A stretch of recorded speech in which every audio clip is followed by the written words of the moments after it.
Hello, everybody. This is Chad, and I'm here with Stephanie Gastower.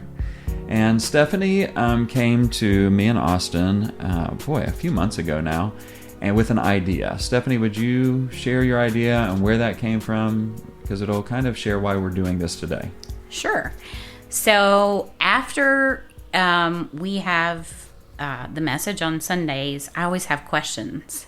And I'm an educator, and thinking about how we take information to people and then what do you do with that information. So whether it's school or work or however I get to work with folks, it's great to know and understand, but the real rub is in the application of what you know and understand. Right. And so how do we take that information and apply it to our daily lives to be better Christians and to walk in the faith better and model that for other folks? And I think sometimes it's hard for us to say, okay, this is the message. How do I use it? And how do I show up in everyday life? So I just thought it might be fun to sit down and sort of debrief the message and try to figure out how we can apply the message on Monday.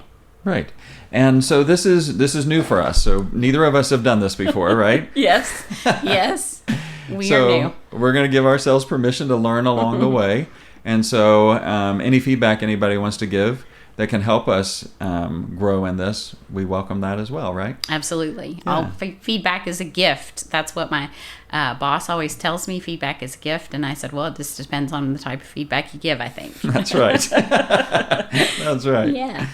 So yesterday we started a new message series that we are calling Soaring Above from Isaiah chapter 40. And we just kind of stepped into that. And so where do you want us to go today on Monday? Yeah, so in reflection of that, it was a hard message for me to hear because currently I'm walking through a season that's very difficult. And I have a friend that is battling some health issues, very severe health issues, and sometimes in the walk, I think it's very hard to maintain that faith. Not that I don't believe in God, certainly do, but the message yesterday was He's always present, and sometimes I struggle in recognizing where His presence is. Right.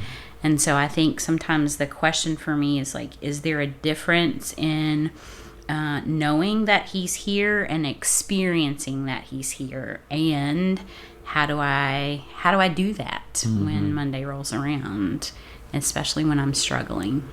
Right. Yeah. Oh boy, that's a big question. Yeah. Right. Yeah.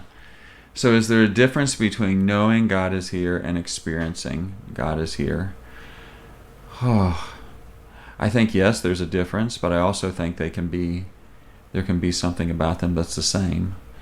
I think some of the people in the Bible who were closest to God, they went through seasons in which they did not experience God's presence, His nearness, His voice, the feeling of Him being there. Yeah. And those were not times of God abandoning them, but God letting them not become dependent on those feelings, those experiences, but on Him, the knowing. Yeah, the knowing. So which is the more important? I don't know. I don't You know know. what I mean? And for me personally, God has always shown up for me through others. Right? Great example, yeah.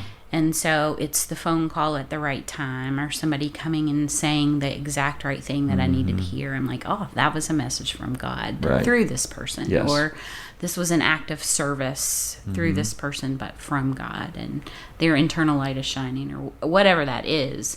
This sort of season has been kind of quiet. Yeah. And so there haven't been a lot of quote unquote people who have shown up in that. Right. Mm-hmm. So just because people aren't showing up in that way, now where do I look? Right. He's there. Where do I look? Yeah. Boy, what a great question. Where do I look? If He's there and He is saying in Isaiah here is your God. God is here. I am here. I'm here. I'm not hidden. I'm not trying to withhold my presence from you. I am here in this moment where you need me. How do I how can I be intentional about seeing him where I'm not seeing him at all? Yeah. Yeah. Right. And my mind's going right now because I'm Sure. thinking of certain situations that Kimberly and I have been praying for some people in our lives that we love, where it just seems like sometimes we're not seeing any evidence that God is working here. Yeah. So how do I see him there? So that gives me something real to grab onto with Yeah. you. Okay. All How right. do you make it tangible? Mhm. And so we were never promised a life without pain. Sure. Right? There's gonna be valleys, and there are gonna be peaks, and we have to be present and recognize each of those. And I think in hindsight, it's a lot easier to recognize in that situation, right? Oh, God Yes. was there when this happened, Right. or because it's a different experience. Right. Going through it, how do I stay present and recognize? Where do I look in the present moment? Because my tendency is not to stay in the present. My tendency is, that's for me what if then is all about. Yeah, It's me not wanting to stay in this place that I'm in because it's not pleasant. because it hurts. It hurts. It's scary. It It's is. overwhelming. It is. Lonely. Lonely. Yeah. Hugely disappointing. Yeah. It feels, takes my breath away. Sometimes it doesn't even, you can't even put words to it. You know, Yeah. it just feels like, I can't even breathe here. So I'm not going to stay here. If it means the only thing I can do is say, if I can just then, and I fill that out really well. Yeah. And I give myself something to chase after, Yeah. you know? Yeah. Right. You know what I'm saying? Yes, I do. And I go chasing because I'm a person who would rather be doing something than sitting here doing, because I always view doing nothing as a waste of time, as lazy, as unproductive, as, I don't know. Yeah. Help yeah. me, you know? Yeah, no, I totally understand that, because I think, especially, I'm going to put this on you. You might not accept it, but type A's, Mhm. right? We need to be in control of. Yes. And so how do you relinquish the control to say, I know you're here, I know you're present, I don't have to do anything. Yes. It's not about me. I don't deserve it. I can do nothing to deserve it. Exactly. It's all about who you are. Yes. Right? And your presence and your character, and you never grow weary. I do, but you say you're here. That's right. Help me find you. Yeah, you're right. Help me find you, because when I look around, what I feel in my heart is hurt Yeah. and anger Yeah. and resentment and frustration. And it's hard for me to overcome those emotions, to recognize your presence Yes. here in among the Yes. hurt and the resentment and the pain. Which is a place where I very much need him. Yes. Very much. Yeah. Of all of the Yes, places. of all the places. Yeah. Yeah. I need to know that presence is here. Right. So how do I recognize it? Yeah. How do I overcome my own stubborn, selfish, Uh, emotional feelings that are very real right. to say, I know you're here with me. Yeah. Yeah. And I think that, for me, what was so, what Isaiah speaks for God in verse 8, where he says, the grass, we know the grass withers, the flowers fall. Quit chasing, Chuck, quit chasing. You're running after it all again. Yeah. You're chasing, Yeah. things that aren't going to, you get there and then there's something else that you need. It's not going to last, And then he just simply says, hey, but you know what? The word of the Lord endures forever, and just the grace to show up yeah, and hold space right. and say, this is uncomfortable. Yes. And you're here. And you don't have to fix it. Right. And my prayer might not be answered in the way that I think that it should. Right. And I'm going to be okay because you're here. Yes. Right. Because you won't leave me. Right. So I'm just going to sit with this discomfort for a minute Mm-hmm. and look around and see if I can notice or recognize any way that you're here with me. Right. Right. And I think, for those of you listening, Stephanie invited Kimberly and I to their small group last week. And so the small group that she and Leah started in our church family, and a great group of women gather for this group. And one of the things you did, Stephanie, was you invited us to, and this is what I was trying to say yesterday, in case anybody misunderstood. Like, sometimes I think we need to read the Bible less, not meaning the Bible doesn't matter, but meaning it matters so much that to not just get through it, but let it get through to us. Yeah. Do you know what I'm saying in that? I think. Can you help me? How I would put that into words is not, God, where are you? Mm-hmm. Like, why haven't you arrived? Right. But God, where are you? I know you're already here. Yeah. Help me recognize you. Right. You're here. Let me open my mind, slow down my mind, be present, not think about what's happened in the past or anticipate what's happening in the future, but let me sit here in this moment and let you be with me and flow through me and accept your presence. Yes. And not say, why haven't you shown up yet? Right. But yeah, you're already here. You've already shown up. Fill me. Exactly. Yeah. Yeah. And that, as you said, that's not necessarily comfortable or natural, but we can grow in learning how to open up to him. I think through his word as one example, since that's the example given in verse 8, where, if we were to read those verses today from 28 through 31 of Isaiah 40 that talks about even young men stumble and fall, youth grow tired, Yes. God doesn't weary. And I'm horribly paraphrasing it, what I mean? Yeah, but for sure. God says, you're going to soar on wings like eagles. Yeah. You're going to walk and not be faint. And not read the words, but embrace and meditate and pray on and feel the words. Right. Moving from, as a teacher, that knowledge and understanding to that application in my life. Yes. Allowing those words to flow through me and make meaning of them during that moment. And slowing down long enough to do that, I think, is a challenge. Yes. Because we're fixers. Exactly. We're doers. But God, I believe, does come and fill those moments. Like, for example, the other night, we're in your group. I'm ready, go, go, go, Yeah. And you're calling me slow, slow, slow. Yeah. And it took me a minute. And I resisted it at first, And I'm a pastor. I should know better, Yeah. But after a little while, and Stephanie was just reading through Psalm 23, just slowly, calmly, and we're just listening and breathing it in. And by the end of Psalm 23, I didn't want it to end. Yeah. Because I think somebody has said, something of the holy was happening there. Yeah. He didn't create it, didn't force it. He just feels it. And he didn't give me any answers to any of my questions, Yeah. But I knew something was different. How do we just sit through it Yeah. and find it? Yeah.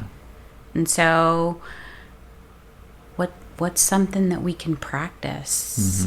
Because I tell people all the time with teaching, practice does not make perfect. Right. Perfect practice makes permanent. Right. Perfect practice makes perfect. Right. And so how can I practice this sort of slowing down to recognize God in all the places? If it's a good place, if it's a bad place, like on a Facebook memory, if something pops up with my grandson, I'm thinking that was the perfect moment in time. Was I really present enough to appreciate it? Yeah. So it doesn't have to be in the bad things. Yeah, It can be in all the things. It can be in the good things too, yeah. But what do I do? How do I show up every day to say, okay, you're here. Let me find you. Right, exactly. Help me. What do you want me to see today? Yeah, exactly. Yeah. Yeah. And for me, like, one of the practices that my favorite people that was really important in my spiritual journey when I was just a teenager, her name was Molly. Yeah. And Molly would say, P the P, Chad. Practice the presence, Oh, yeah. And it was and so she taught me just breath prayers, So for me, Isaiah 40, 28 through 31, my breath prayer is, God help me to soar. And I know what that means to me. Yes. It may not mean anything to you or anybody else, Right. but as I pray that help me soar, what he's saying to me is, okay, you want to chase after the if then because that's what you can control or you think you can. I'm inviting you to rise above that, and so that's a prayer that it kind of invites that for me. Not saying it works for everybody, but for me Right. that makes room for him. Right. When I can find a little piece of scripture and say, how do I just make that my little prayer? Yeah. Does that make sense? And I think too, it's you're right. There's not a one size fits all. So you have to find what works for you, right? And so in the mornings, I've been taking time when I open my eyes in the morning. First of all, thank you for letting me open my eyes because you have a job for me to still contribute in some way to humanity. And then what is it that you want me to see today? Yeah. You're already here. You've already shown up. How do you want me to recognize how I'm supposed to show up and that you're here and that I'm in your presence and you're in my presence?